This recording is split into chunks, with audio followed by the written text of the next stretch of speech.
On peut commencer alors. Enchanté de vous retrouver cet après-midi après quelques petits problèmes techniques. Euh, Nous commençons avec les trois interventions de cette première partie de l'après-midi. Nous remercions le professeur Hans Goebel de l'Université de Salzbourg qui interviendra en ligne et nous propose cette communication sur la position des dialectes valdôtains à la lumière de la dialectométrie ensembliste et des données taxées de l'ALF et de l'AIS. Je vous laisse la parole, Monsieur Goebel. Merci. Chers collègues, je tâcherai dans les 15 minutes suivantes de vous démontrer la face quantitative de la fameuse stratigraphie des airs de Jules Gilliéron. Mon point de départ est la fameuse étude de Gilliéron de 1905 sur le champ lexical de la scie et de la faucille, alors que le point d'arrivée est mon analyse dialectométrique de plus de 60% des cartes originales de l'ALF qui, elles, remontent à la fin du siècle passé. Au cours d'un examen méticuleux de plus de 600 cartes originales de l'ALF, nous en avons extrait plus de 1600 cartes de travail qui, du point de vue analytique, correspondent exactement aux cartes multicolores qui accompagnaient en 1905 le texte pionnier de Gilliéron. Sur chacune des cartes multicolores de Gilliéron, il y a un certain nombre d'aires que nous appelons, dans la terminologie salzbourgeoise, aires taxatoires. Alors que Gilliéron n'en a analysé que quelques-unes, notre dialectométrisation de l'ALF a porté sur plus de 19 000 aires taxatoires qui varient énormément suivant leur taille et leur configuration géographique et qui, dans leur totalité, sont enchevêtrées entre elles d'une façon très complexe. Au premier coup d'œil, il en résulte un chaos apparent. Quand en revanche on s'y penche à tête reposée, l'impression de chaos cède rapidement devant la découverte d'une complexité savamment orchestrée. Précisons que l'enchevêtrement particulier des aires taxatoires est la clé de la fameuse non-coïncidence des isoglosses qui a été découverte jadis par Jules Gilliéron, Karl Jahrbeck et bien d'autres, sans que son utilité systémique ait pu être mise au clair. Le propos de nos recherches dialectométriques était de saisir cette énorme complexité dans une matrice des données appropriée et d'analyser après cette dernière à l'aide du logiciel Boolean Visual Dialectometry qui, à partir de 1999, est le support central de tous nos travaux dialectométriques. L'encadré situé en bas de cette diapositive vous donne plus de détails tant pour l'ALF que pour l'AIS, qui a été analysé un peu plus tard et avec des résultats numériquement encore plus abondants. Signalons que les deux notions de base de cette démonstration sont d'un côté les cartes de travail et de l'autre les aires taxatoires qui les composent. N'ayez pas peur du terme ensembliste. Il se réfère à la théorie des ensembles dont nous utiliserons deux concepts centraux, celui de l'inclusion et celui de la réunion. Voici 4 échantillons des 1681 cartes de travail de notre analyse dialectométrique. À gauche, il s'agit des noms de la brebis, alors que les 3 autres cartes de travail sont issues de 3 analyses taxatoires de nature phonétique, tout en se référant toujours à la carte 812 de l'ALF, le marché. La fragmentation aréologique de ces 4 cartes est considérable, certes, mais pas du tout excessive. Les 3 cartes de gauche vous montrent 3 aires taxatoires, alors que la 4e, tout à droite, en constitue la synthèse graphique, réalisée par la procédure ensembliste de la réunion. Évidemment, la nature cartographique de la carte droite est quantitative. La visualisation a été faite moyennant 3 teintes froides échelonnées entre le vert et le bleu foncé. Notre analyse ensembliste des aires taxatoires comporte 3 étapes. D'abord, le triage des aires taxatoires selon leur taille. Cette dernière peut être exprimée en pourcent du nombre des points d'atlas du réseau de l'ALF et de l'AIS. Ensuite, la définition d'un ou de plusieurs points d'atlas qui doivent impérieusement se trouver à l'intérieur des aires sélectionnées. C'est le critère ensembliste de l'inclusion. Et enfin, l'addition cartographique des aires taxatoires sélectionnées dans les deux étapes précédentes. C'est le critère ensembliste de la réunion. Le triage des aires taxatoires se fera en saut de 10%. D'ores et déjà, je vous annonce que des 10 fourchettes ainsi définies, seule la première moitié, donc située entre 0 et 52%, aboutit à des résultats linguistiquement valables. Quant à la synthèse ensembliste des aires taxatoires situées au-dessus de ce seuil, l'on constate un curieux effet de brouillage cartographique appelé aussi bruitage. C'est ainsi que les cartes synthétiques perdent peu à peu leur typicité régionale et de ce fait aussi leur utilité linguistique. Du réseau de l'ALF, nous avons retenu tous les 5 points d'Atlas valdôtain, alors que pour celui de l'AIS, ce sont les points 121, 122, 123 qui doivent être inclus dans les aires taxatoires retenues. Évidemment, dans les deux cas, le critère de l'inclusion est crucial. Je vous présenterai d'abord séparément pour l'ALF et pour l'AIS des synthèses de toutes les aires taxatoires disponibles pour passer ensuite à leur considération échelonnée. La synthèse ensembliste de toutes les aires taxatoires disponibles aboutit à des résultats très proches de ceux de la mesure de la similarité entre les différents points d'Atlas. À gauche, vous voyez une carte similarité relative au point LF 966, Courmayeur, alors que, à droite, vous voyez la synthèse ensembliste de 740 aires taxatoires de n'importe quelle grandeur. Voici les résultats valables pour l'AIS. À gauche, une carte similarité relative au point d'Atlas 121, Rheims, Saint-Georges, et à droite, une synthèse ensembliste par réunion, relative aux 3 points valdôtains et plus de 2000 aires taxatoires de l'AIS, de toutes les grandeurs. Précisons encore que le coloriage de mes cartes suit toujours et partout la logique des couleurs de l'arc-en-ciel ou du spectre solaire. Voici le contraste entre les synthèses ensemblistes globales des aires taxatoires tirées de l'ALF à gauche et de l'AIS à droite. C'est ici que commence la partie vraiment captivante de notre diaporama. D'entrée de jeu, les aires taxatoires synthétisées sont très petites. Elles ne couvrent qu'entre 1 et 64 points d'Atlas pour l'ALF à gauche et entre 1 et 38 points d'Atlas pour l'AIS à droite.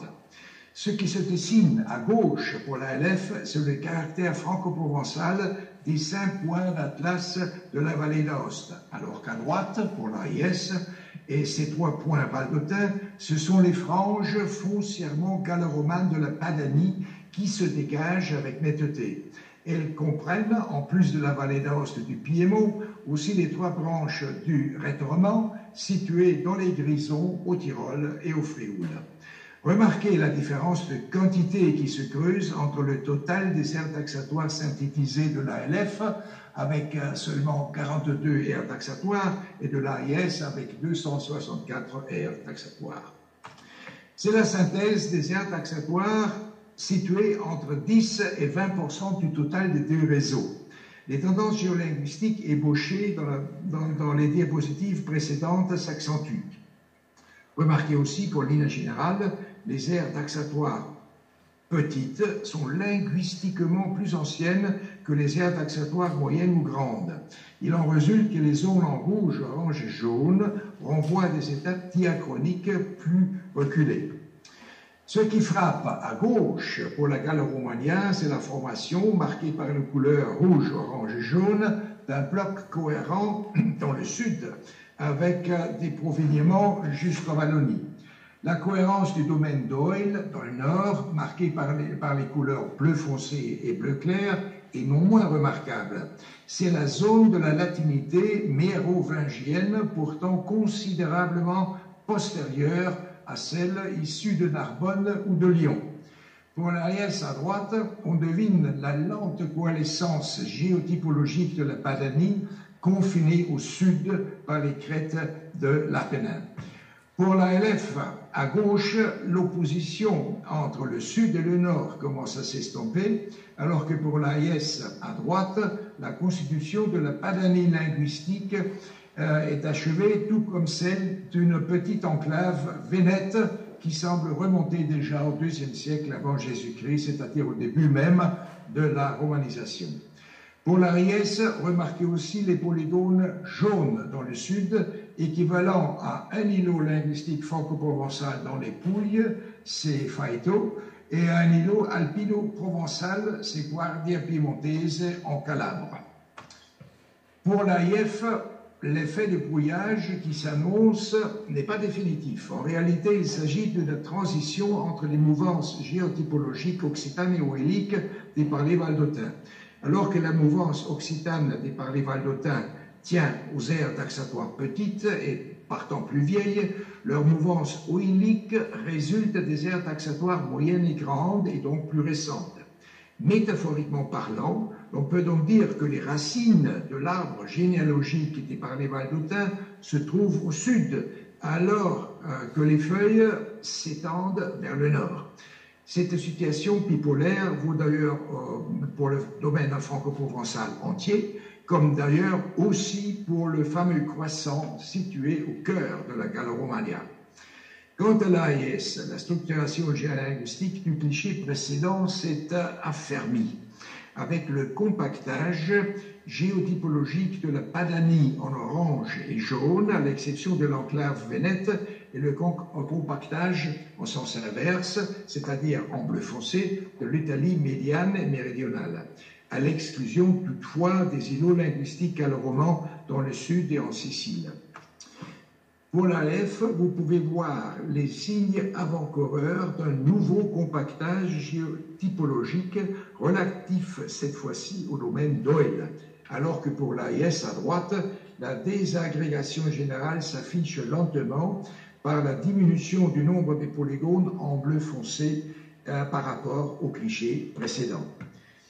Pour l'ALF à gauche, le compactage oélique avec inclusion du franco-provençal dans sa totalité est accompli, alors que pour l'AIS à droite, l'effet bruitage s'est définitivement implanté.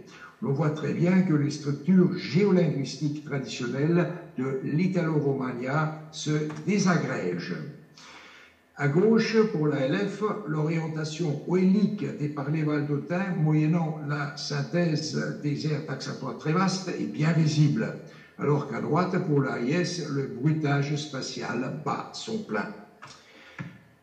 À gauche, pour la LF, la désagrégation géotypologique du domaine Doyle s'annonce avec netteté, surtout par l'ouverture d'une brèche géotypologique en rouge et jaune le long du couloir rhodanien. Pour l'espace de l'AIS, le bruitage spatial est pratiquement terminé. Maintenant, il ne manque que le coup final, à savoir la synthèse des aires taxatoires très grandes dont la superficie oscille entre 90 et 100% du total des points de deux réseaux d'Atlas. Selon nos expériences antérieures, nous devons nous attendre à deux profils complètes entièrement brouillés. Les voilà. Soit dit en passant, des structures brouillées similaires s'obtiennent à partir de tous les points de l'ALF et de l'AIS, qu'ils soient examinés isolément ou par groupe. Évidemment, ces analyses, au cas où elles sont reprises à partir de données phonétiques, morphosyntaxiques ou lexicales, aboutissent à des résultats similaires, bien qu'avec certaines différences par rapport aux clichés que vous venez de voir, et qui se référaient à toutes les catégories linguistiques confondues. Ceci n'empêche que les synthèses partielles sont également très intéressantes du point de vue linguistique. Permettez-moi encore de vous signaler que le logiciel d'électrométrie Salzburg-Join-Woulliem, à l'aide duquel ces démonstrations ont été élaborées, est à la libre disposition de tout le monde. Pour une présentation globale de la diélectrométrie ensembliste, je vous renvoie au volume 86 de la revue de linguistique romane de 2022 et à la possibilité du téléchargement rapide et gratuit du PDF respectif. Merci de votre bienveillante attention et j'attends vos questions avec beaucoup d'intérêt.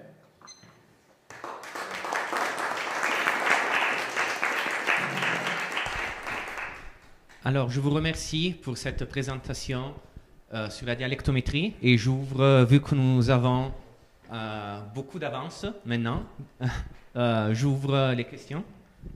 Il y a quelqu'un qui veut poser une question?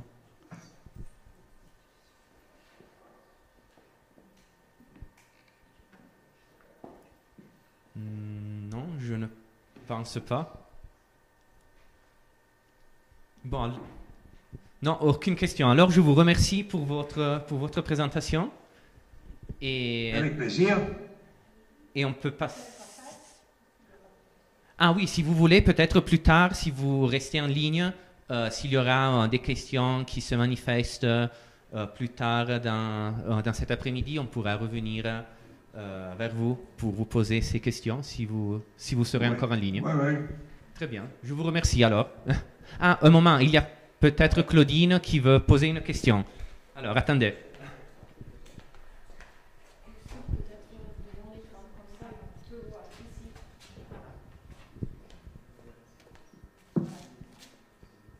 Bonjour, donc Claudine Fréchet. Je veux juste savoir, bon, la démonstration est très bien et intéressante. Et quel est le principe pour compiler en fait les informations? Ça, j'ai pas compris. Vous connaissez le livre de Gilleron de 1905? Oui. Alors, dans ce texte-là, il y a plusieurs cartes qu'on a appelées dans le temps cartes typisées. Oui. Alors donc, j'ai tiré de chaque carte originale de l'ALF une typisation, soit de caractère lexical, soit de caractère phonétique ou morphosyntaxique. Et le résultat de cette analyse typologique que j'appelle taxation, enfin, mais ce n'est qu'une question de terminologie, le résultat de ce travail de taxation a été réuni dans une matrice des données, ceci dans l'ordinateur. Et dès que cette chose est passée dans l'ordinateur, il est possible d'en tirer des structures de profondeur qu'on ne voit pas sur des cartes typisées isolées. Ça, c'est pour ainsi dire le secret de la dialectométrie et de n'importe quelle discipline empirique quantitative qui fonctionne pratiquement toutes de la même façon. Rassembler beaucoup d'informations isolées et de réunir en synthèse.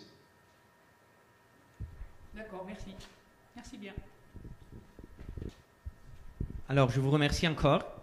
On applaudit une deuxième fois. Merci. Et on prend quelques petits instants pour remettre les ordinateurs. Mais je ne suis pas capable de le faire, donc je laisse. De rien. Et on voit, voilà, Ouais. sur l'autre lien, je ne sais pas lequel, mais je suis dit, sur YouTube, voilà, donc maintenant je... Ohne Ihre Hilfe wäre das nicht möglich gewesen, ja. Auf Wiedersehen. Aber auf Wiedersehen, ja. Schön, Sie gesehen zu haben, ja.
Oui, il y a un fichier ici. Hein.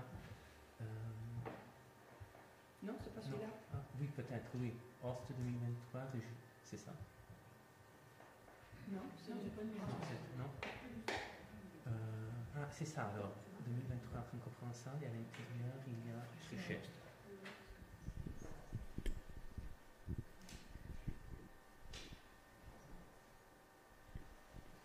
Alors, en attendant que le PowerPoint s'affiche, je vous présente Claudine Fréchet, directrice de l'Institut Pierre Gardette. J'ai un problème avec ça, je crois. On ne voit pas on ne voit pas l'écran. Est-ce qu'on a tout branché?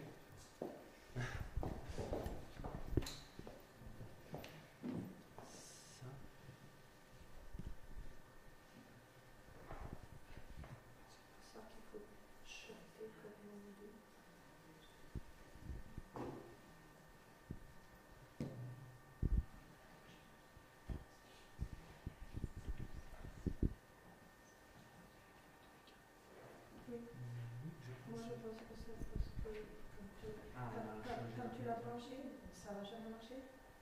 Dès que tu l'as branché. Je n'ai pas remarqué que ça affichait quelque chose. Non, on va pas mettre celui-là. On rebranche.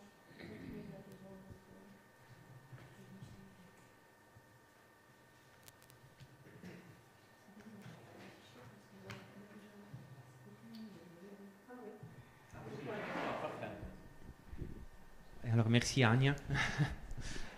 Et alors, Claudine Fréchet, directrice de l'Institut Pierre Gardette de Lyon, va nous présenter une communication sur les bases de données des régionalismes rhône-alpiens de l'Institut Pierre Gardette. Merci Fabio. Bon, merci de m'avoir permis de venir aujourd'hui, Christiane. Donc, lorsque je suis rentrée à l'Institut Pierre Gardette, en 1988, j'ai participé activement aux collectes de régionalisme du français, sous la houlette de Jean-Baptiste Martin. Lorsque, dans le cadre de ces collectes, nous avons disposé d'une quantité assez importante, il nous a semblé en fait opportun d'établir une base de données. Après donc la présentation de la base de données que nous avons constituée, je présenterai l'un des premiers résultats de cette base, qui est notre dictionnaire des régionalismes de Rhône-Alpes, et puis quelques exploitations possibles du côté de la géolinguistique.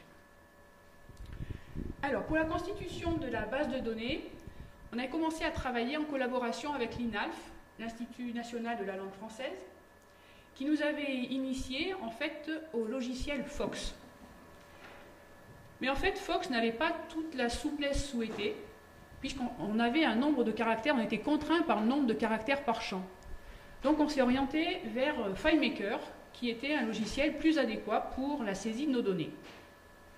Donc ce logiciel, on l'a utilisé pour la constitution. Il contient actuellement l'ensemble de notre corpus de régionalisme et il comporte des informations pour Rhône-Alpes et également pour les quelques départements voisins ou pour les environs immédiats. Donc ça, c'est l'exemple d'une fiche que vous avez. Donc on est en FileMaker Pro. On a une base de données qui est constituée maintenant de 113 438 fiches. Notre base intègre des corpus de mots avec le renvoi à l'ouvrage.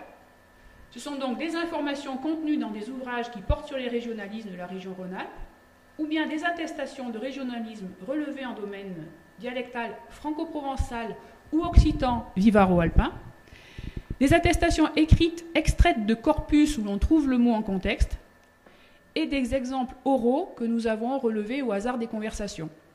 On a également des renvois à des ouvrages extérieurs à la région Rhône-Alpes, alors notamment en ce qui concerne le Jura. Le plus souvent, il s'agit d'une saisie partielle, en partie pour les droits. Lorsque nous avons une saisie intégrale des données, c'est parce que nous avons récupéré le fichier, que nous avons aussi les droits pour intégrer l'ensemble des données. Donc cet outil permet de faire des recherches par entrée, par la vedette, mais aussi par sens, par nature grammaticale, par étymon et par auteur. Le nombre de champs est déterminé. On a la source, l'entrée, la catégorie grammaticale, la localisation, l'individu qui étudie, le sémantisme, la vitalité, l'étymologie et le contexte. Et on a encore quelques champs libres qui nous permettent de mettre des informations complémentaires. Donc il s'agit d'un corpus ouvert qui est continuellement actualisable, qui est alimenté par des corpus complets lorsque nous avons l'autorisation des auteurs, ou bien des corpus partiels lorsque nous n'avons pas sollicité l'autorisation, ou lorsqu'il s'agit aussi de corpus qui ne concernent pas Rhône-Alpes, ou qui ne sont pas non plus sur l'espace dialectal, franco-provençal ou vivaro-alpin. On a quelques éléments de vocabulaire qui relèvent du vocabulaire spécifique, tels que la vigne ou le tissage, parce qu'on est en même sur le domaine où on a le Beaujolais et le Lyonnais. On a aussi quelques exemples écrits. La plupart nous ont été fournis par l'INALF. Et de toute façon, nos sources sont bien identifiées. Nous sommes à l'Institut Pierre Gardette, à l'Université catholique. Nous fonctionnons avec des ressources financières et humaines limitées, il faut aussi le dire, mais je pense que le résultat est quand même intéressant. Donc ce corpus est original par le fait qu'il est constitué en grande partie de transcriptions de séquences orales. Alors aujourd'hui, ça peut faire bondir, bon ben voilà, c'est comme ça, hein, quand on a constitué, en fait, on faisait nos entretiens avec les individus et on transcrivait. Moi, je peux dire que j'ai fait des enregistrements, j'ai pris mes cassettes, j'ai fait mes enregistrements, j'arrivais chez moi, je dépouillais, je reprenais la même cassette, je réenregistrais dessus, et après je dépouillais, voilà. Hein, c'était la formation de l'époque. Donc, on a peu, en fait, ce qu'on a dans toutes les productions que j'ai faites ou que Jean-Baptiste a faites, on a effectivement des transcriptions d'exemples, de séquences qu'on a entendues. Quelqu'un nous a dit, oui, mais vous, ce sont des exemples fabriqués. Non, donc moi, à partir de ce moment-là, j'ai réagi. Et dans nos publications sur les régionalismes, je mets chaque fois, entre parenthèses, les initiales de la personne qui a produit la séquence. Mais c'est quand même pas, effectivement, ça ne permet pas de travailler sur l'accent, la prosodie, bon, voilà.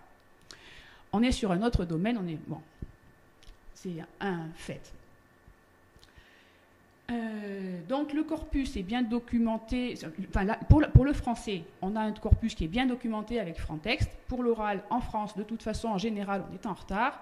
Il faut néanmoins citer la base CLAPI, qui est constituée au sein du laboratoire ICAR à Lyon, où il y a un certain nombre de corpus oraux, d'éléments oraux.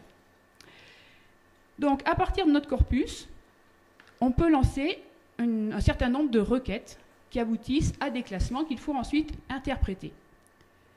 Alors je propose le premier résultat, donc le dictionnaire des régionalismes de Rhône-Alpes, qu'on a pu faire paraître aux éditions Champion. Nous avons travaillé essentiellement avec Michel Bert, que vous avez entendu ce matin, Anne-Marie Vurpa et moi pour la rédaction de cet ouvrage. Michel Bert avait intégré l'équipe de l'Institut Pierre Gardette alors qu'il préparait une thèse intitulée « Rencontre des langues et francisation, l'exemple du Pilat ». Il est aujourd'hui maître de conférence à Lyon 2. Anne-Marie Vurpa était spécialisée dans les parlers franco-provençaux et avait largement contribué à la collecte des formes dialectales et régionales dans le lyonnais, ainsi qu'à l'édition de textes en langue lyonnaise. Pour ma part, avant de participer à cette entreprise de rédaction, j'avais collecté aussi un certain nombre de documents, que ce soit pour une partie de la Haute-Loire, pour des petites villes comme Annonay au nord de l'Ardèche, pour le département de l'Ardèche dans son intégralité, la Drôme, l'Ain également. Et Marc-Olivier Hinzelin nous avait aussi rejoint, mais plus dans la phase finale de contrôle et vérification de nos attestations et de ce que nous avions écrit en fait. Puisqu'on avait une base de données, à partir de là, vous arrivez à faire sortir des récapitulatifs, mais personne n'est à l'abri d'oublier qu'un tel. Donc c'est une question de pointage, c'était un travail précieux.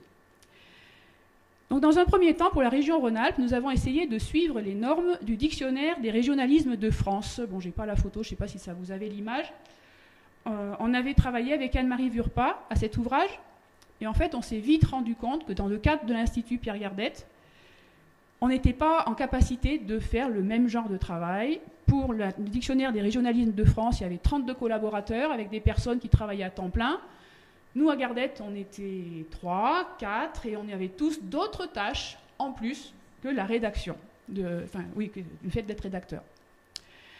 Donc ce dictionnaire des régionalismes en Rhône-Alpes cherche à donner une image aussi fidèle que possible de la variation lexicale au sein de cette ère, où les locuteurs qui maîtrisent parfaitement le français commun, standard, ont aussi à leur actif un certain nombre de traits lexicaux, syntaxiques, morphosyntaxiques, phonétiques, qu'ils partagent avec leur entourage immédiat, la famille, ou bien leur voisinage ou leurs amis, enfin sur un espace relativement restreint. Cet état de lieu de la variation géographique rhône-alpine permet de pallier la déficience des dictionnaires de langue française qui sont d'abord l'image du français standard, même s'ils dérogent parfois à cette règle en introduisant quelques éléments qui relèvent de la variation géographique.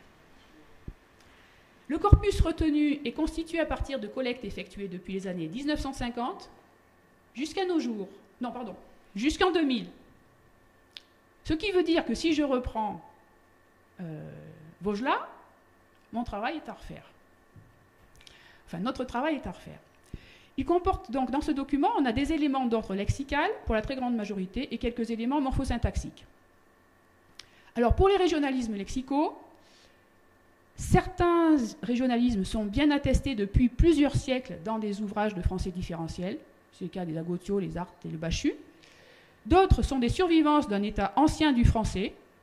La banque, dans le sens, si vous vendez du tissu, vous pouvez le déployer, votre tissu, sur la banque. D'autres encore sont des adaptations de langue locale, occitan ou franco-provençal. Abadé, passé en français standard, alors qu'on l'a en franco-provençal ou en occitan sous la forme abada. D'autres, enfin, sont des innovations lexicales. Bon, pour la gastronomie, c'est assez facile avec la cervelle de Canut.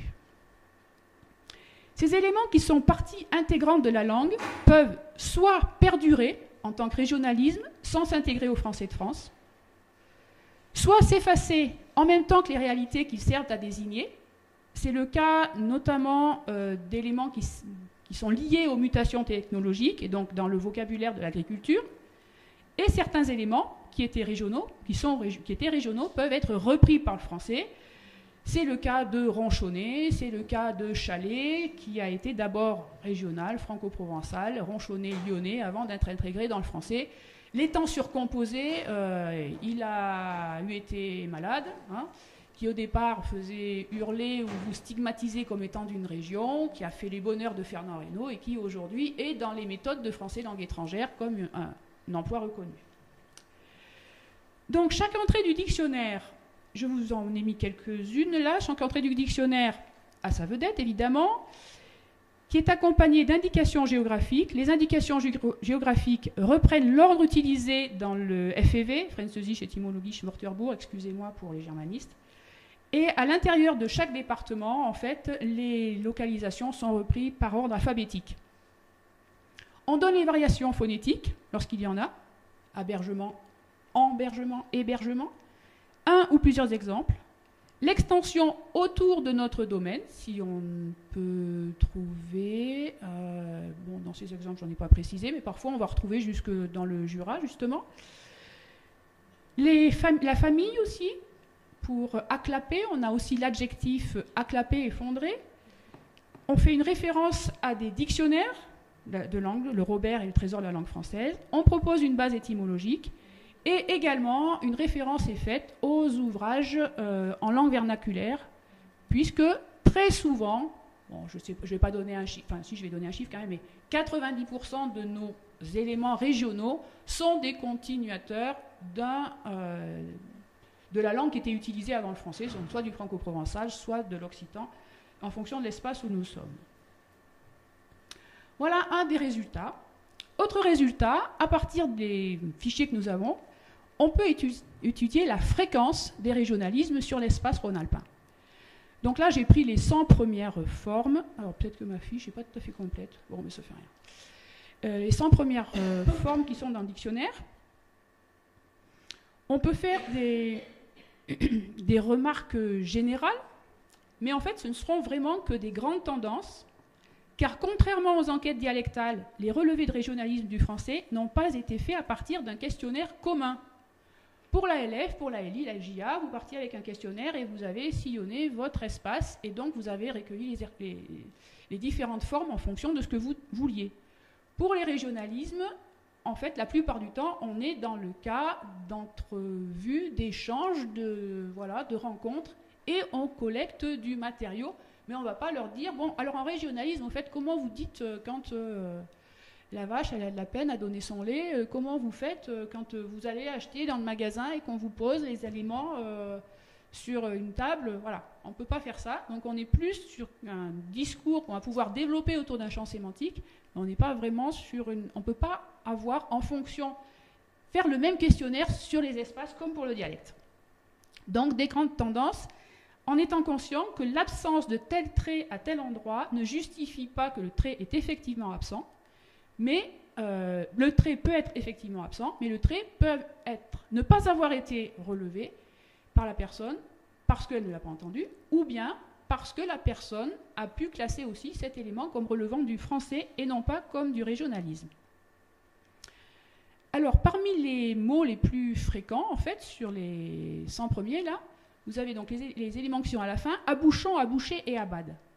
Abouchon, vous avez vos verres, vous rangez vos verres dans le placard, vous les rangez sur le pied, vous les rangez à bouchon. Abouché, vous mettez quelque chose au frigo, vous pouvez mettre un film alimentaire, mais vous pouvez aussi recouvrir avec un bol, et vous allez aboucher un bol.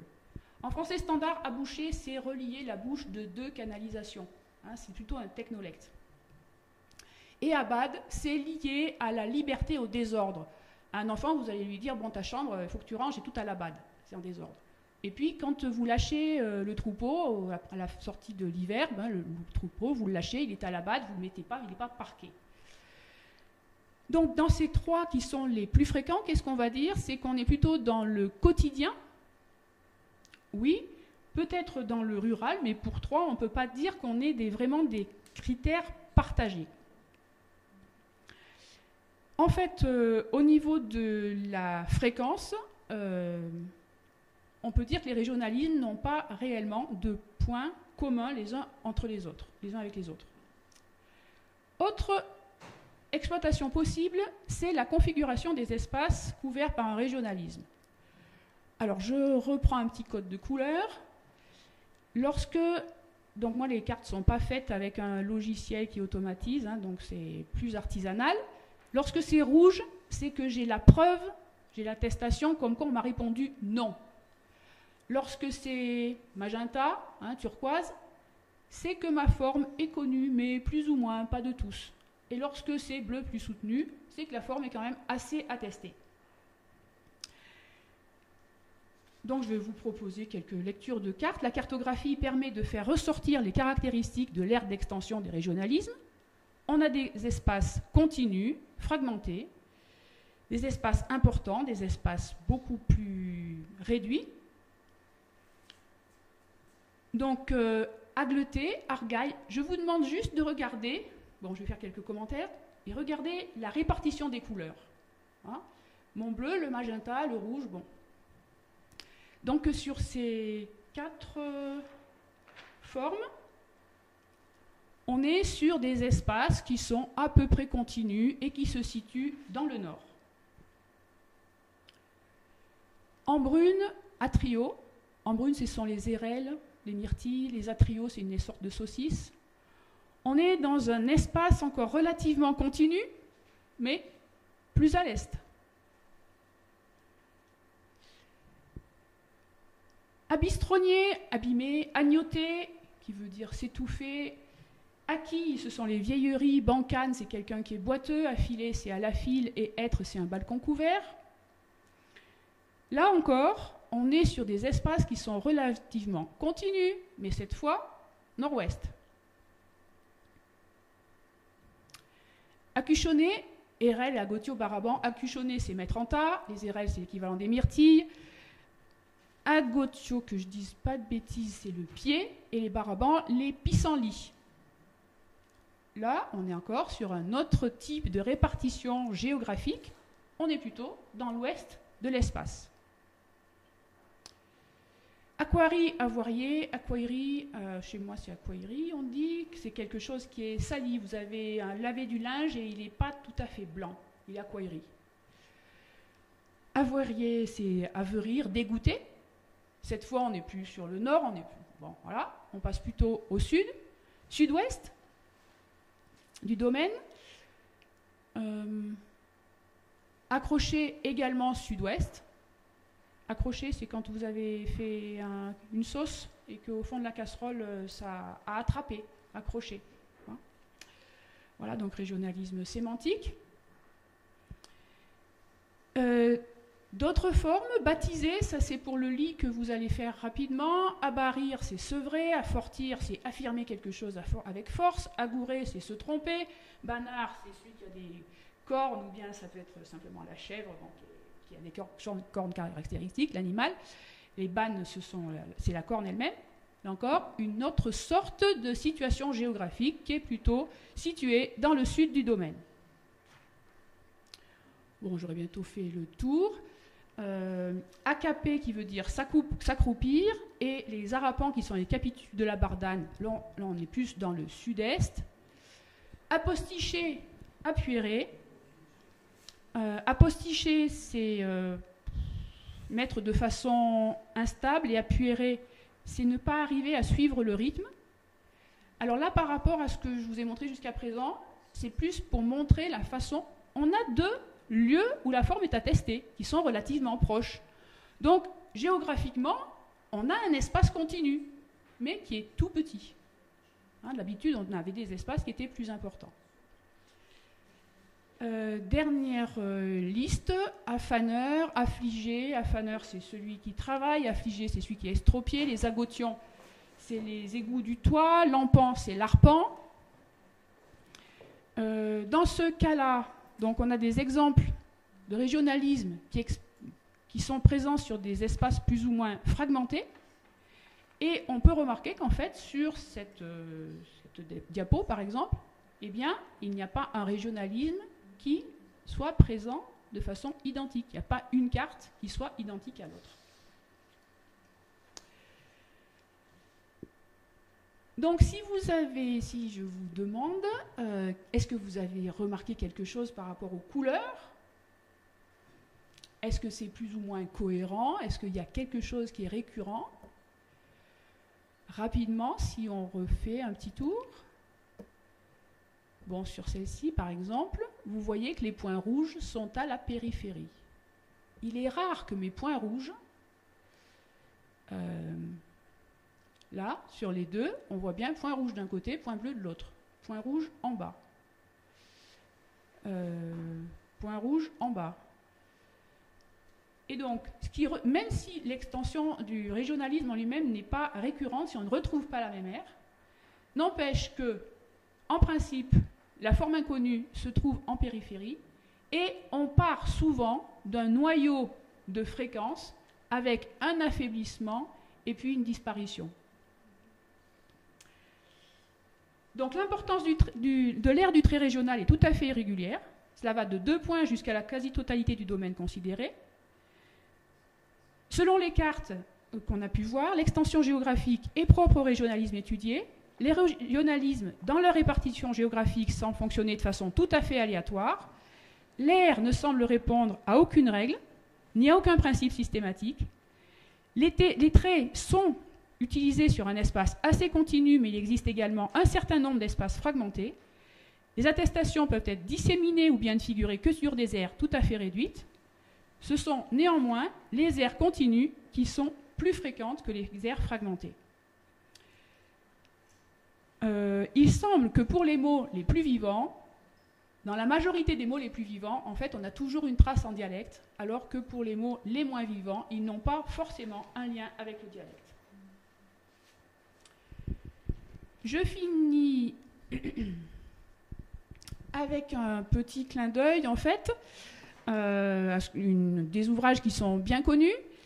Donc, pour notre base de données, nous avons les éléments qui sont maintenant disponibles et qu'on peut mettre en lien avec le logiciel qui sert à faire le genre de carte que vous avez affiché ici, qui est un logiciel QGIS, qui est donc pour l'établissement de ces cartes.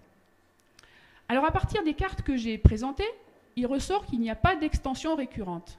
Et si vous feuilletez les ouvrages de Mathieu Avanzi, que ce soit l'Atlas du français de nos régions ou comme on dit chez nous, il n'y a pas non plus d'extension récurrente. Alors, dans l'atlas de nos régions, c'est celle de droite, en fait, je trouve que c'est très satisfaisant à l'œil. En revanche, on n'est pas très sûr que les mots soient présents. Enfin, d'après mon expérience, je suis un peu dubitative sur ces espaces, ces présentations continues. Mais bon, ce sont des grandes tendances et il faut le prendre comme de grandes tendances. Et de mon point de vue, je préfère largement les présentations qu'il a faites dans Comme on dit chez nous pour Caillon, par exemple, ou même si ça représente un peu peut-être la varicelle, la rubéole, je ne sais pas, hein, mais on a plus conscience de la présentation et de la localisation en fait du régionalisme. Une dernière phrase, les régionalismes ont comme spécificité de relever de la variation du français, et la variation semble bien être leur caractéristique du point de vue géolinguistique aussi.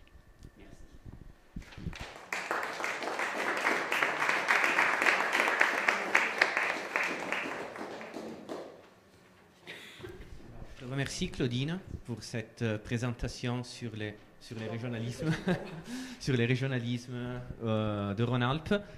Et s'il y a quelqu'un qui veut poser des questions, il y a le micro, vous pouvez vous approcher. Oui, je vous demande de vous approcher.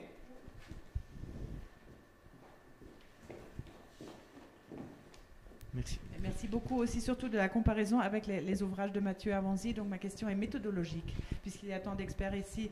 Mathieu Avanzi, qui à l'époque a travaillé aussi à Machère, il a choisi vraiment une interrogation sur Internet. Donc en anglais, on dirait crowdsourcing.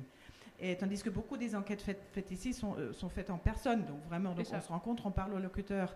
Est-ce que vous voyez des avantages, des désavantages? Donc est-ce que vous voyez peut-être un risque? Donc c'est une vraie question. Donc sur la qualité. Pour moi, des en fait, approches. il faut juste avoir la notion que dans l'ouvrage Atlas du français de nos régions, tel que ces cartes sont placées, c'est vraiment des tendances. Personnellement, j'ai pris ces deux cartes parce qu'elles me parlent.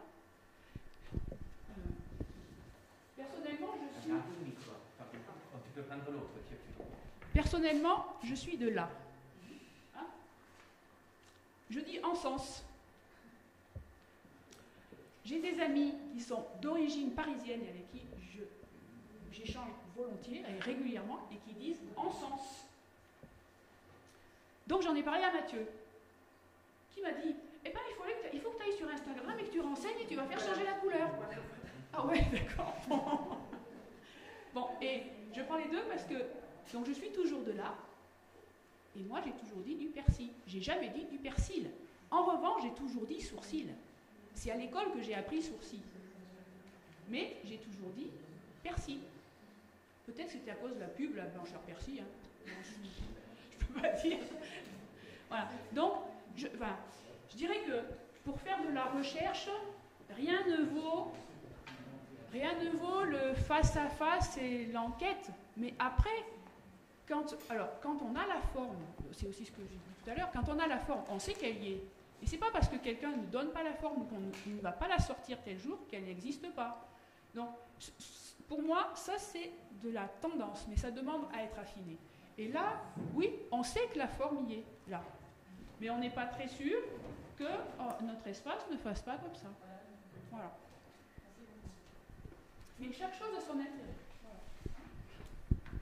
Est-ce qu'il y a d'autres questions pour Claudine?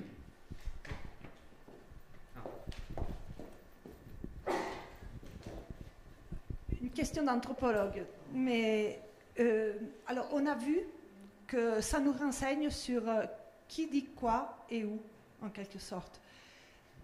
Et la curiosité, oui, est-ce qu'on peut se demander pourquoi? À travers ces cartes, est-ce qu'on peut avoir aussi des éléments de réponse à cette question? Alors, bon, ça c'est plus dans le cadre des entretiens. Hein, moi j'ai fait ma thèse sur les régionalismes, du français donc à Annonay. Et au niveau des entretiens, ça peut être par ignorance que le fait est régional. Hein, personnellement, moi j'ai déjeuné le matin, dîné à midi et soupé le soir jusqu'à 20 et quelques années. Et maintenant, je n'invite quelqu'un qu'à manger. Je ne l'invite jamais à déjeuner, à dîner, parce que pour moi, je ne peux pas inviter à dîner quelqu'un à midi, c'est pas possible. Voilà. Mais je l'invite à... Tu viens manger avec moi à midi, hein? On mange ensemble à midi. Oui, ça va.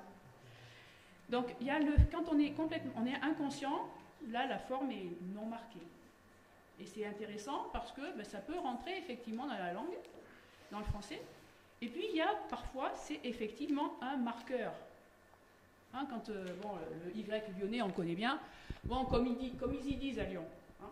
Et là, mais soit ça peut être un marqueur où on cherche à l'utiliser pour montrer qu'on est intégré, soit c'est pour montrer, bon, mais comme ils y disent à Lyon, c'est que moi, j'y fais pas. Hein, c'est eux qui y font. Voilà, donc il y a plusieurs types. Oui.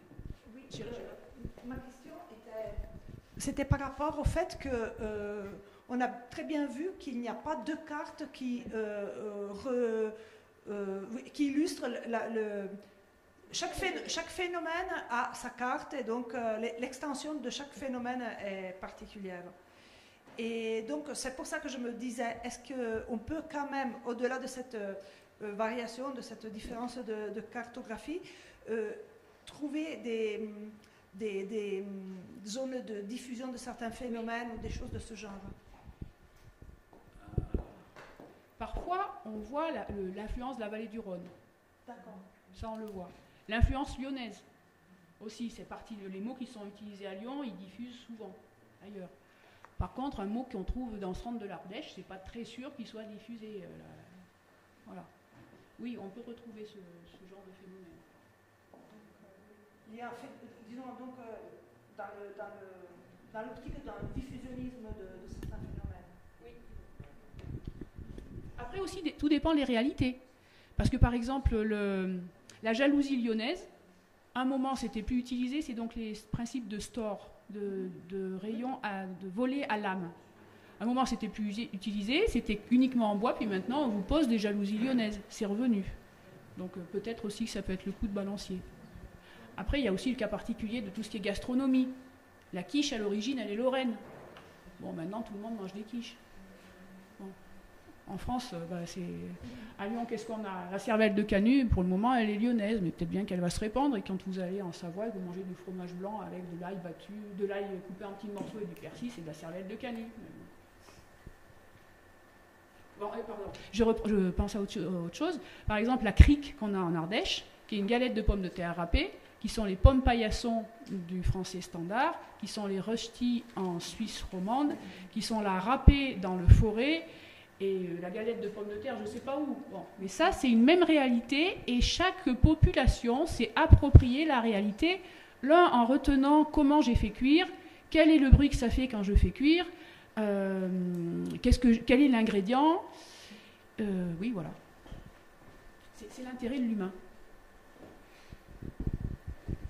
Alors, merci Claudine. Je pense que nous n'avons plus le temps pour d'autres questions.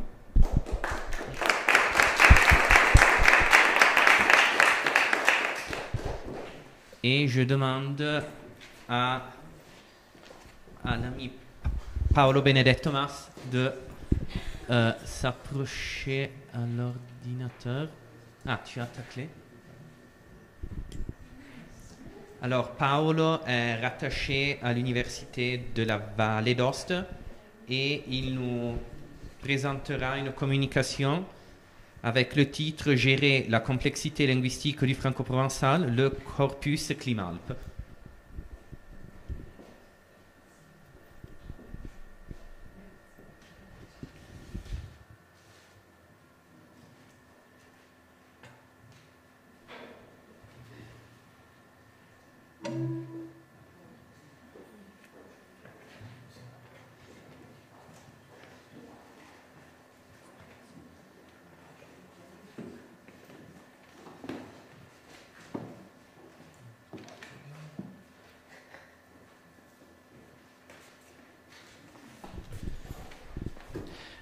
Bien.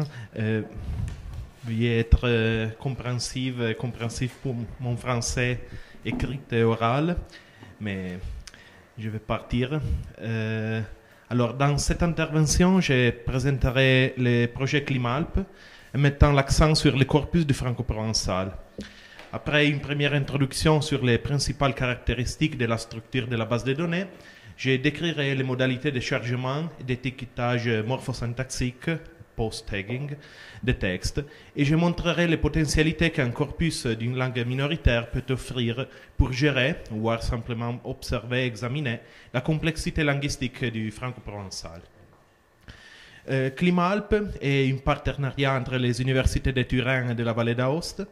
Cette initiative vise à étudier les minorités germaniques, valser et romanes, occitan et franco-provençal du Piémont et de la Vallée d'Aoste, en appliquant les méthodes et les technologies de la linguistique des corpus aux textes écrits produits par leur communauté de locuteurs. Les corpus textuels représentent une sélection de la production linguistique des dernières décennies. Des textes plus anciens ont toutefois été insérés, comme dans le cas de certains textes de Serlogne, mais la composition du corpus est surtout récente, pour observer et étudier en synchronie la production écrite au sein des minorités. Le résultat attendu est une série de bases de données web relatives aux différentes langues qui faciliteront d'autres enquêtes basées sur le corpus ou conduites par le corpus. La nature multilingue actuelle du projet est en réalité le résultat de l'expansion des projets antérieurs. En particulier, à la base de Climalp, il y a 2 projets de recherche précédents, DIVAC et Archivals, conduits sur 100 communautés valsères de la Vallée d'Aoste et du Piémont. Et Climalp représente une application des méthodes précédemment introduites à des variétés tout à fait différentes. Outre les évidentes différences généalogiques et typologiques, les langues minoritaires germaniques et romanes diffèrent d'abord par la dimension des corpus de textes historiquement produits et potentiellement disponibles, qui est nettement plus élevée pour les variétés romanes, en partie en raison de leur extension géographique. De manière encore plus significative, contrairement à la zone valser, qui est constituée d'îles linguistiques indépendantes, les variétés locales occitanes et franco-provençales font en réalité partie de 2 groupes linguistiques fortement convergents, qui peuvent être définis dans une perspective de continuum dialectal, surtout du côté piémontais, et en particulier au point de contact entre les 2 variétés. Cela a introduit 2 nouveaux problèmes pour le projet Climalp. D'une part, la variation diatopique au sein du même continuum dialectal, qui est considérable à la fois dans les zones occitanes et franco-provençales, et d'autre part, l'évaluation au sein des corpus romains des solutions de normalisation émergentes, équilibrant éventuellement entre l'aspiration vers des modèles supradialectaux, comme c'est sous-entendu par les différentes normes orthographiques normalisées, et l'utilisation des solutions plus locales. La plateforme Climalp est conçue pour le traitement des variétés à faible densité, pour lesquelles les ressources électroniques sont rares, et pour gérer leur haut degré de granularité, c'est-à-dire leur complexité inhérente en ce qui concerne des aspects tels que la transcription et les métadonnées. Sa structure multicouche est conceptuellement contenue dans le contexte plus large d'une structure à 2 couches, composée d'un corpus textuel implémentable et d'un dictionnaire pour chaque langue. Le dictionnaire, qui est un système ouvert et peut être enrichi manuellement de nouveaux types lexicaux, et la grille lexicographique annotée grammaticalement, partie de discours, signification de base en italien, en français et autres, qui permet la reconnaissance partielle automatique et la lemmatisation des unités lexicales présentes dans le texte. Une zone spécifique du système est réservée aux soi-disant instances des mots complexes. Dans cette couche seront stockées des occurrences de lemmes autrement non traitées par le système, présentant des traits morphologiques et syntaxiques intéressants, tels que des phénomènes d'éclitisation. Cette couche de la plateforme contient de manière plus générale un grand nombre de parties de discours qui ont une particule enclitique ou proclitique jouant à une forme simple, par exemple les interrogatives possenzo, dites. Et différents niveaux d'analyse seront possibles pour les utilisateurs de la plateforme. On peut rechercher des parties de discours, des mots, des traductions, vérifier les différents résultats dans les textes contenus dans le corpus et investiguer et analyser des textes individuels, des groupes de textes ou l'ensemble de tout le corpus dans une perspective lexicologique, lexicographique, mais surtout morphologique et syntaxique. En ce qui concerne la relation type-token, la procédure de lemmatisation offre la possibilité de gérer à la fois la flexion des types. Par exemple, ici vous voyez les formes shortade, short, shorty relatives au lemme shorter, sortir, mais aussi la variation phonétique, morphologique et graphique. Parmi ces variantes, les phonétiques sont les plus fréquentes. Par exemple, vous voyez le lemme université a beaucoup de variantes. Ici, il y a seulement quelques variantes. Et il y a aussi des autres variations aussi morphologiques, pas seulement phonétiques, ou de graphie. Vous voyez, étudiants avec une conformité inégale avec les conventions d'écriture du Braille. Et la plateforme est actuellement en ligne, mais n'est pas encore accessible au public. Et à la fin du projet, prévu à l'été 2024, les corpora seront mis à la disposition de tous les utilisateurs. Alors que dans la phase précédente du projet, qui était axée uniquement sur les îles linguistiques valsaires, cette variation était conçue pour être gérée uniquement dans les limites de chaque variété. Et l'introduction de l'occitan et du franco-provençal dans le projet a entraîné quelques réflexions. En effet, la relation en dictionnaire pour un corpus, précédemment adoptée pour les valsaires, ne correspondait pas parfaitement à la situation géolinguistique et sociolinguistique des langues minoritaires réparties dans un continuum dialectal très diversifié. Dans le cas de l'occitan et du franco-provençal, la perspective probable était plutôt un dictionnaire pour plusieurs corpora, car l'alternative, un dictionnaire corpus pour chaque communauté, n'était évidemment pas viable. La construction des bases de données romanes a été le terrain d'essai pour les problèmes concernant la variation diatopique et les options de normalisation. Cette phase préparatoire, qui sous-tend structurellement la construction de la base de données, a été confrontée à deux choix principaux. Les normes adoptées pour la première importation du dictionnaire de base, et cela implique tant le choix de l'EM que le choix de la norme écrite, puis les stratégies de peuplement concernant les textes à soumettre progressivement au processus d'apprentissage automatique. Dans la définition du process, le choix de la norme orthographique pour les dictionnaires était naturellement le premier aspect à discuter, en gardant à l'esprit les différentes traditions qui caractérisent l'occitan et le franco-provençal, mais aussi la disponibilité d'instruments lexicographiques pour les domaines, la cohérence des corpus de textes disponibles, etc. L'état actuel des deux bases de données n'est pas comparable avec les autres corpus textuels des langues nationales, par exemple de l'italien, qui sont de l'ordre de centaines de milliards de tokens. Et en ce moment, les corpus de l'occitan et du franco-provençal ont environ 100 000 tokens. Mais quelques évaluations intéressantes peuvent déjà être faites, principalement en ce qui concerne l'observation du processus d'apprentissage de la plateforme. Et aussi les réponses données par les bases de données à certains tests de reconnaissance automatique. Compte tenu de la forte variation linguistique du domaine interrégional, Piémont et Vallée d'Aoste du franco-provençal, et de l'absence d'un instrument lexicographique local, le choix fondamental était de se concentrer initialement sur les variétés de la Vallée d'Aoste, en tenant compte de leur relative homogénéité linguistique, de leur couverture sous un système d'écriture assez partagé, la graphie dite du Braille, et d'une production textuelle cohérente et bien répartie. Néanmoins, ce choix s'est heurté à l'absence d'un dictionnaire de référence capable de satisfaire les deux conditions d'être écrit dans la norme d'écriture standard et en même temps d'être représentative de l'ensemble du domaine régional. La norme d'écriture standard est toujours lié à la synchronie, donc plusieurs des textes qui sont écrits dans sa graphie maintenant. Les dictionnaires les plus complets et les plus récents pour les patois de la Vallée d'Aoste, Chenal-Vautrin, utilisent le système d'écriture traditionnel de Serlogne et l'extension de sa version écrite rend très onéreux les opérations de chargement sur la plateforme.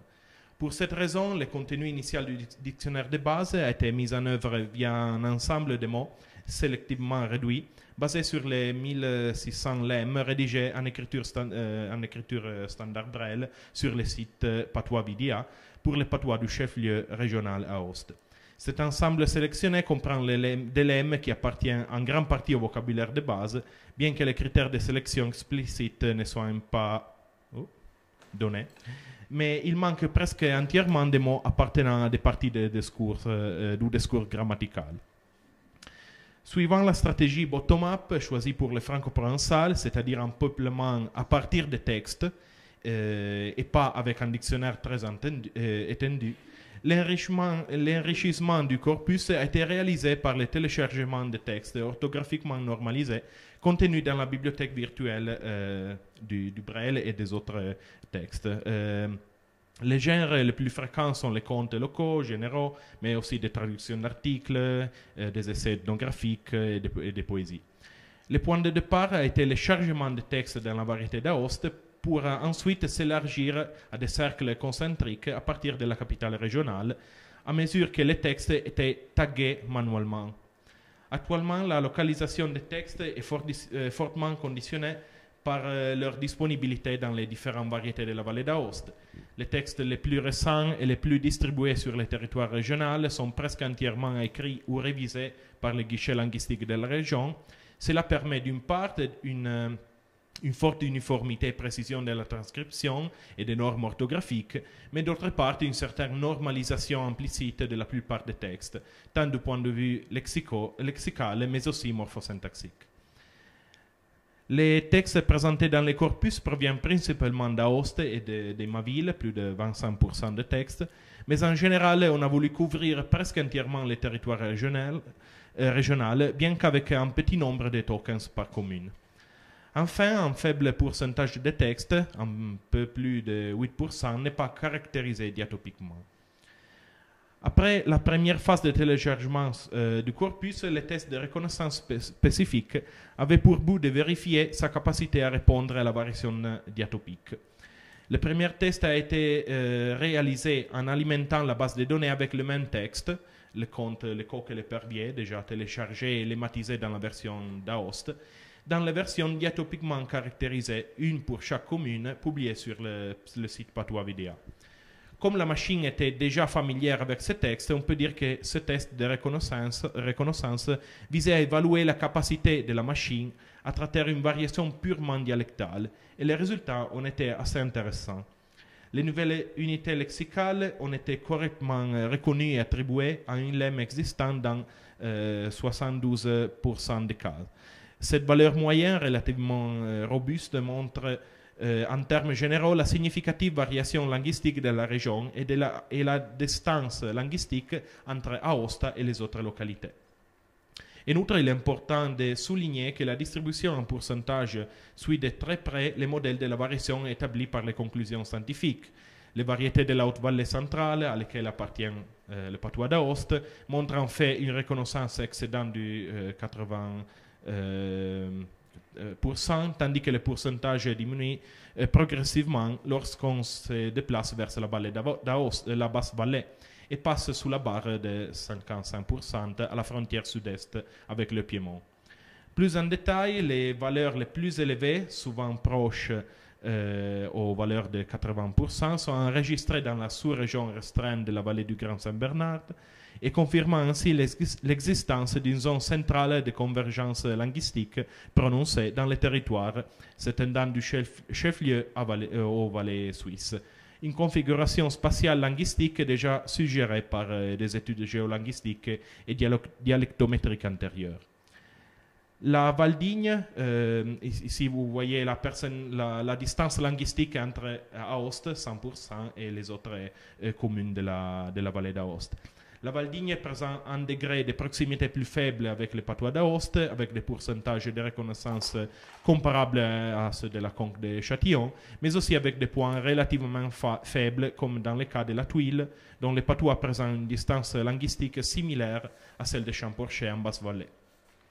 La Val d'Ayas, en particulier Ayas, présente des tas de reconnaissance aussi bas que les communes situées à l'embouchure de la vallée d'Aoste sur le Piémont, et tandis que les résultats d'Arna et de Bar sont assez élevés, probablement parce que situés à proximité du réseau routier historique de la région. Les résultats des tests de stress décrits ci-dessus, bien que provisoires en raison de leur réalisation à un stade moyen du processus de peuplement de la base de données, peuvent être utilisés en ce qui concerne leur mise en œuvre future et montrent certaines des potentialités que la Corpus Linguistics peut fournir dans l'étude des langues minoritaires.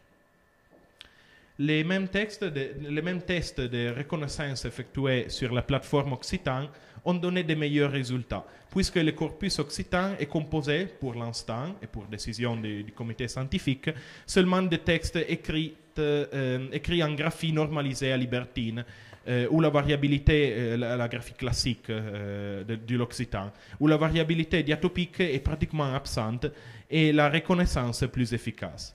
Les stratégies de peuplement adoptées séparément pour les corpus occitan et franco-provençal étaient différentes dans leur fondement et correspondent à une position différente des deux minorités linguistiques face aux questions de normalisation et de relations entre langues standards et variations linguistiques, que l'on peut fondamentalement décrire comme une opposition entre les attitudes top-down occitan et bottom-up franco-provençal. L'attitude top-down se manifeste par l'orientation progressive vers l'adoption d'une norme d'écriture souverain-locale bien enracinée dans l'occitan transalpin, promue à travers un dictionnaire conçu non pas seulement comme un instrument descriptif, mais comme un moyen lexicographique pour favoriser la normalisation orthographique et linguistique au sein des communautés occitanes italiennes. Les meilleurs résultats généraux des tests de reconnaissance automatique pour l'occitan sont clairement liés à cette opération politique et linguistique. En l'absence d'un système d'écriture polynomique comparable à l'occitan normalisé, les résultats du modèle adopté pour la construction de la base de données franco-provençale, basée sur un modèle d'écriture locale, écriture dite du Brel, et sur plusieurs des variétés locales, sont naturellement beaucoup plus bas en termes de reconnaissance automatique moyenne générale. Et donc, les résultats obtenus par la base de données franco-provençale dans les tests de reconnaissance de la variation diatopique confirment la vue d'ensemble de la variation dialectale de la vallée d'Aoste qui ressort des enquêtes menées avec des méthodes géolinguistiques traditionnelles et suggère de poursuivre l'approche bottom-up adoptée pour le peuplement du corpus. Enfin, quelles sont les possibilités pour ce type de corpus? Les criticités ne sont pas peu nombreuses, le nombre réduit de tokens, l'étiquetage des posts, de part of speech uniquement manuel, la forte variabilité diatopique et orthographique. Le chemin à parcourir pour rendre les corpus utilisables et scientifiquement valables est certainement le chargement de nouveaux tokens pour atteindre des seuils acceptables pour la corpus linguistics. Cela se heurte d'une part à la faible disponibilité et variabilité des textes. Ajouter d'autres types de graphies comme celle Serlogne est très onéreux d'un point de vue technique.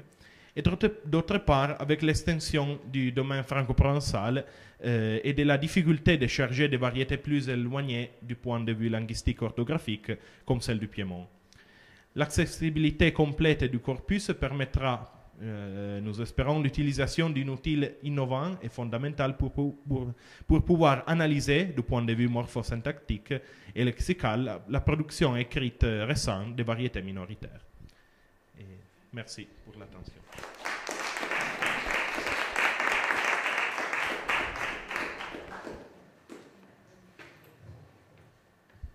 Et merci Paolo pour cette présentation. C'était très intéressant de découvrir. À chaque conférence, on découvre les avancées de votre projet et c'est très intéressant. Merci. Est-ce qu'il y a quelques questions pour Paolo?